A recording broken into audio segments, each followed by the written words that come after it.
Constituency statements by honourable members. I call the member for Gellibrand. Thank you, Mr Acting Deputy Speaker. The impact of the Abbott government's recent budget will be felt in every part of the Australian community, but its impact will be most significant in Melbourne's west.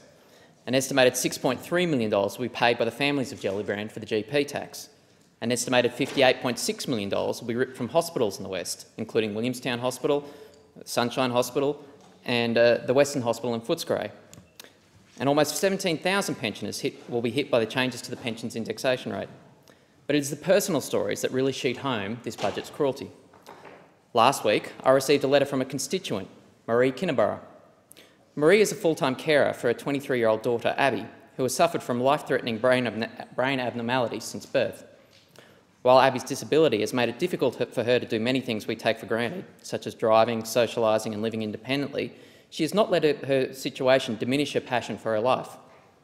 Despite being told at a young age that Abby would never read and write, she persisted with her education, and she is currently studying a Bachelor of Arts at Victoria University in my electorate.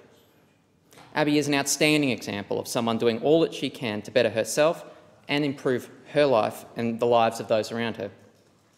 She's exactly the sort of person that government ought to be helping to help herself. But Maree wrote to me, worried about the impact of the recent budget on her daughter's opportunities in life.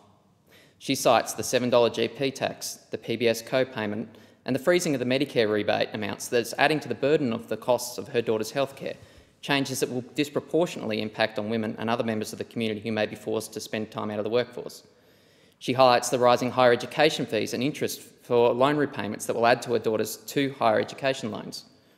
Moreover, she points to the abolition of the Centrelink pensioner education supplement of $62.40 a fortnight that she and her daughter both received to help with their studies.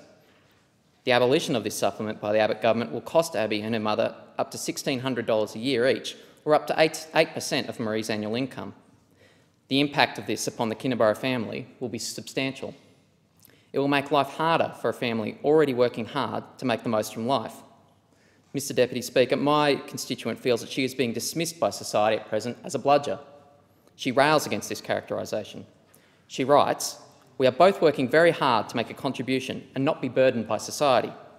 The recent budget makes us feel that we are viewed as pariahs, sucking the lifeblood out of the system and preventing other Australians from accessing their rights and carrying us as an undeserving burden. It is a horrible position to be in through no fault of our own. Instead of being rewarded for our extremely hard work, we are now to be severely punished.